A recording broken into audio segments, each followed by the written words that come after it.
বালুরঘাটে। আমার সাথে আছেন তোরাব হোসেন মন্ডল, যিনি আপনাদের সুখে দুঃখে সব সময় আপনাদের পাশে থাকেন এবং আমাদের অত্যন্ত আপনজন।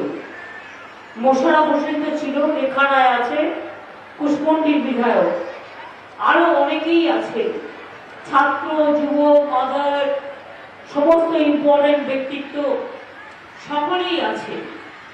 কিন্তু যেহেতু সময় কম আর প্রচন্ড বাইরে রোদ্দুর, রোদের তাপমাত্রা আর ধুলোর ঝড়, আর ধুলোটা ডাইরেক্ট এসে গলার মধ্যে ঢুকছে, এই অবস্থায় আমারও গলা দিয়ে যাচ্ছে। পুরো ধুলোটা, পেছনের যে ধুলোটা সেটা পুরো এসে গলার মধ্যে ঢুকছে। এই অবস্থায় আপনারা কিভাবে কষ্ট করে দাঁড়িয়ে আছেন, আপনাদের অনেক অনেক ধন্যবাদ, অভিনন্দন, কৃতজ্ঞতা, আসসালামু আলাইকুম, জোহার সবাইকে জানাচ্ছি। আপনারা জানেন বালুরঘাট ও গঙ্গারামপুরে আমাদের সরকার সুপার স্পেশালিটি হাসপাতাল তৈরি করেছেন।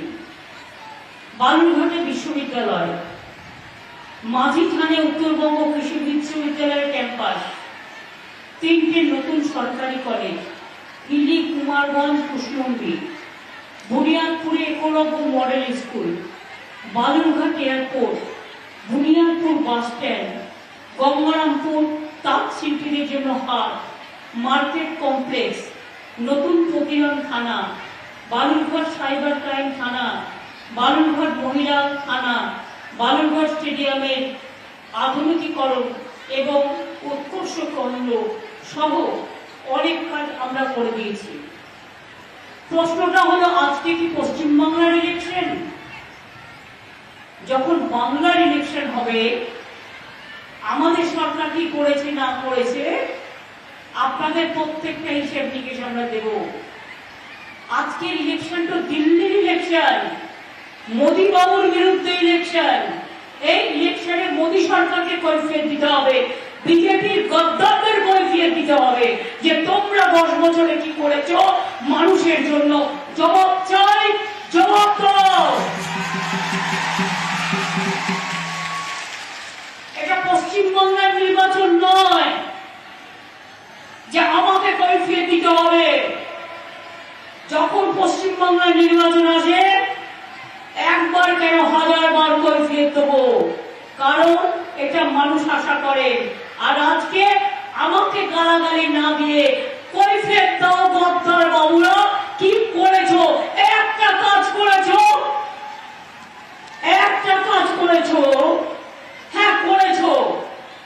100 দিনের কাজের টাকা বন্ধ করেছো, গ্রামীণ আবাস যোজনার টাকা বন্ধ করেছো, রাস্তার টাকা বন্ধ করেছো, সংখ্যালঘুদের স্কলারশিপ বন্ধ করেছো, ওবিসিদের স্কলারশিপ বন্ধ করেছো, গ্যাসের দাম বাড়িয়েছো, জিনিসপত্রের দাম বাড়িয়েছো, আর ওষুধের দাম বাড়িয়েছো, আর বেকারের সংখ্যা বাড়িয়েছো।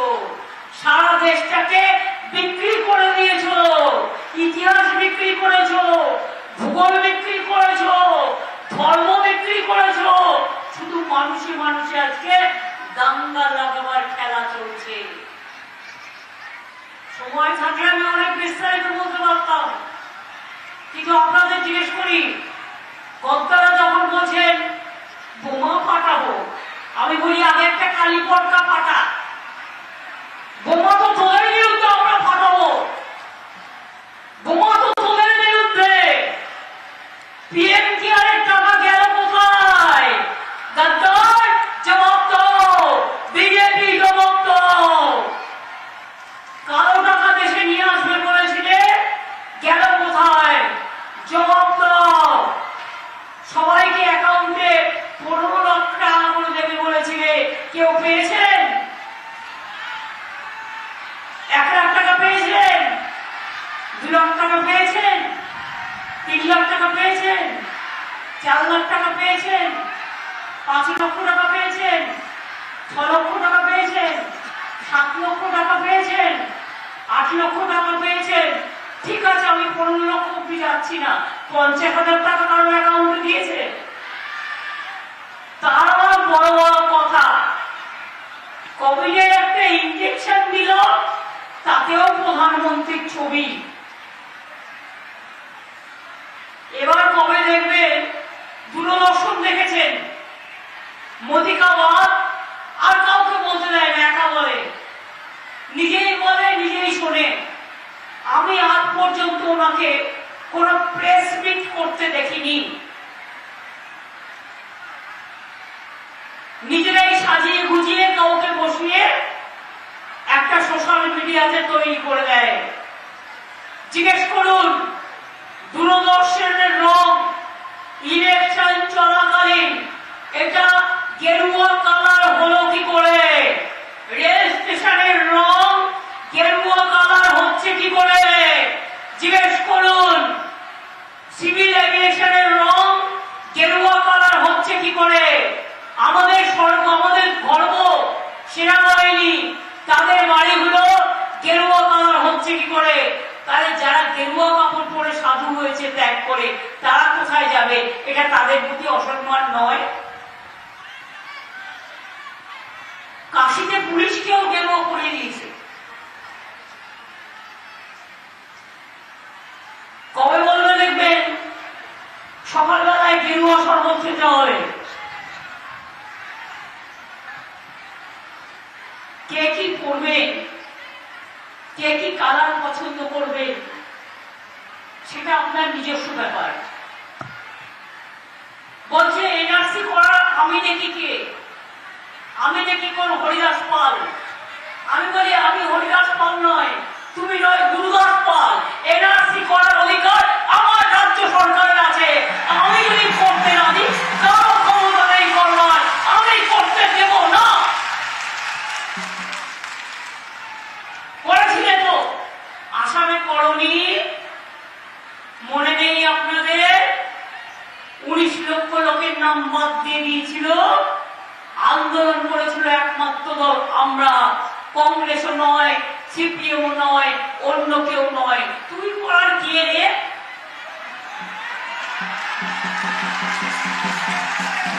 টাকা বাঁচাতে তৃণমূলের সব খেয়ে নে, এখন বিজেপিতে গেছিস। কার বিরুদ্ধে বোমা মারাবি? সাজিয়ে গুজিয়ে বোমা। মনে রাখবে, ওপরের দিকে থুতু ফেললে থুতুটা নিজের গায়ে লাগে।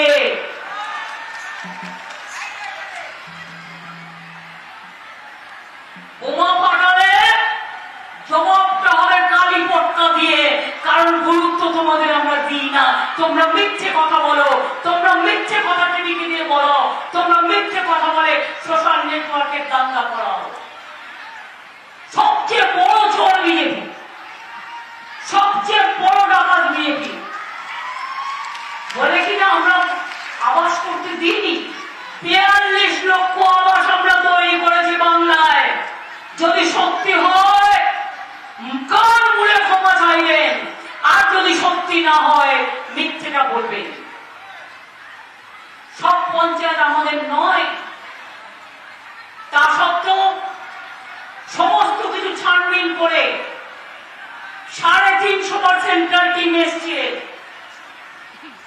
42 লক্ষ আমরা আগে করেছি বাড়ি, আরো 11 লক্ষ করবার জন্য। আর বাড়ির টাকা একা সেন্ট্রাল গভর্নমেন্ট দেয় না, আমাদেরও অর্ধেক দিতে হয়। আর আমাদের যে টাকাটা তুলে নিয়ে যায়, মাছের তেলে মাছ ভাজে, দিতে বাধ্য। তাতেও মনে রাখবেন, বলে একটাও নাকি বাড়ি না করে আমরা খেয়ে নিয়েছি। 42 লক্ষ বাড়ি ওদের গুরুদাসরা করে দিয়েছে। জিজ্ঞেস করুন।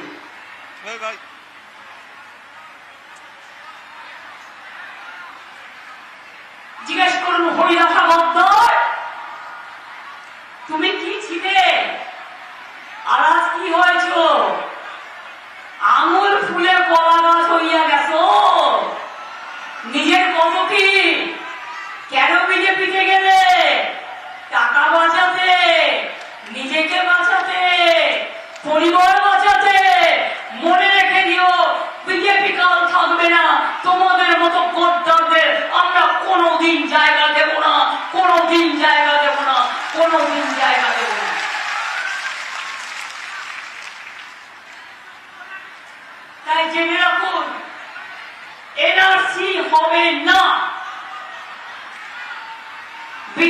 বলছে করতে হবে, আমরা বলছি হবে না। কে এত করে দেখলো, সবাইকে বললো অ্যাপ্লাই করতে, ইলেকশনের মধ্যে কেউ অ্যাপ্লাই করেছে? দরখাস্ত করলেই বিদেশি হয়ে গেল। মানে আপনার আধার কার্ড বন্ধ, আপনার প্যান কার্ড বন্ধ, আপনার সব কিছু বন্ধ, আপনার সব অধিকার কেড়ে নেবে। কেউ ভুলেও কি একা করবেন না। আর একটা করেছে ম্যানিফেস্টোয়ে, ইউনিফর্ম সিভিল কোড করবে, মানে কোন ধর্মের কোন অস্তিত্ব থাকবে না, কোন স্বাধীনতা থাকবে না। তপশিলি ভাই বোনেরা, আপনাদের একরকম স্বাধীনতা, আদিবাসী ভাই বোনেরা আপনাদের একরকম রীতি নিয়ম, সংখ্যালঘু ভাই বোনেরা আপনাদের একরকম রীতি নিয়ম, হিন্দু ভাই বোনেরা আপনাদের একরকম রীতি নিয়ম, এক একটা ধর্মের এক একটা রীতি নিয়ম, সবটাই কন্ট্রোল করবে। আজকে যেখানে যেখানে বিজেপি ক্ষমতা আছে, আমি এটা বলছি না যে মাছ মাংস ডিম আপনাকে খেতেই হবে, কিন্তু কে খাবে কি না খাবে সে নিজে ঠিক করবে, তাই তো? আপনি দুধ খান না, মাখন খান, ছানা খান, সোয়াবিন খান, বার্লি খান, দুধ খান, কেউ তো বারণ করেনি। যারা ভেজ তারা খাবে, আর যারা নন ভেজ, ভেজে বরঞ্চ খরচা বেশি হয়, নন ভেজে মায়েরা একটা মাছের ঝোল করে দিল, মাছের ঝোল ভাতে হয়ে গেল। আর নন ভেজে নানা রকম পদ রান্না করতে হয়। তাই মনে রাখবেন 80% লোক ইন্ডিয়াতে নন ভেজও খায়। যারা ভেজ খায় তাদের ভেজ খেতে দিন, আমাদের কোনো আপত্তি নেই। যারা নন ভেজ খায় তাদের নন ভেজ খেতে দিন। তোমরা কে সব ব্যাপারে ইন্টারফেয়ার করবে, সব ব্যাপারে হস্তক্ষেপ করবে? আপনারা চান বিজেপি তাই বলবে যাতে দেশ চলবে? বিজেপি দেশটাকে বিক্রি করে দিয়েছে, সংবিধানটাকে ভেঙে দিয়েছে। আমাদের লোকেরা পার্লামেন্টে বুক চিতিয়ে লড়াই করে, আর আপনাদের সাংসদ ঠান্ডা ঘরে ঘুমায়, উড়ে বেড়ায়, কোনোদিন কথা বলে না। এই গদ্দার 1, 2, 3, 4 বিজেপির যতগুলো আছে বলছে বাংলায় 100 দিনের কাজে টাকা দিও না। যে লোক বলে বাংলাকে বঞ্চিত করো, মানুষকে টাকা দিও না, 100 দিনের কাজ দিও না, সংখ্যালঘুদের বৃত্তি দিও না, ওবিসিদের টাকা দিও না, রাস্তাঘাটের টাকা দিও না, আবাস যোজনার টাকা দিও না, তাদের আপনারা ভোট দেবেন? এরাই করেছে। এরা বারবার করে মাইকে ওপেনলি বলেছে, বারবার করে প্রধানমন্ত্রীর কাছে গেছে, অন্যান্য মন্ত্রীদের কাছে গিয়ে বলেছে যে বাংলাকে টাকা দেবেন না, বাংলার সব চোর, বাংলার সব মানুষ চোর। আর তোরা সাধু আজকে সারা দেশে বলছে अली गली में चोर है, बीजेपी बहुत चोर है, अली गली में चोर है, बीजेपी बड़ा चोर है, अली गली में चोर है, बीजेपी बहुत चोर है, अली गली में चोर है, गरीब का रुपया खा रहा है, बीजेपी बहुत चोर है, पॉकेट मारी कर रहा है, बीजेपी बहुत चोर है, लुटेरा राज है। बीजेपी देश के टुकड़ो टुकड़ो कर दिए, দেশকে ভেঙে দিয়েছে। এরপর যদি ক্ষমতা আসে, দেশে আর কোনো নির্বাচন হবে না, মানুষের কোনো স্বাধীনতা থাকবে না, না ধর্মীয়, না অর্থনীতি, না রাজনীতি, না শিক্ষা, না সামাজিক, না সংস্কৃতি। তাই আপনাদের বলবো এই নির্বাচনটা সিরিয়াসলি নেবেন। কে এই নির্বাচনটা সিরিয়াসলি নিচ্ছেন তো? বাংলায় মনে রাখবেন, কংগ্রেস সিপিএমকে একটা ভোট দেবেন না। কারণ সিপিএম আমি শুনেছি জলপাইগুড়িতেও আমাকে সাংবাদিকরা বলেছেন, বাড়ি বাড়ি গিয়ে বলেছে তোমাদের ভোটটা ফরওয়ার্ড ব্লককে দেবে না, ভোটটা দিয়ে দাও বিজেপিকে। তাদের আপনারা ভোট দেবেন? কংগ্রেসও তাই, শুধু ভোট কাটার জন্য দেখে দেখে দাঁড়িয়েছে। ভাবছে মুসলিম ভোটটা যদি ভাগ করা যায় তাতে বিজেপি কংগ্রেসের সিপিএম কংগ্রেসের ভোট নিয়ে আমরা যদি আবার জিতে যাই, একটা বিজেপি সিট জেতা মানে মনে রাখবেন বিজেপির সিট বাড়া, আর বিজেপির একটা সিট কমা মানে দিল্লিতে বিজেপি গভর্নমেন্ট চলে যাওয়া।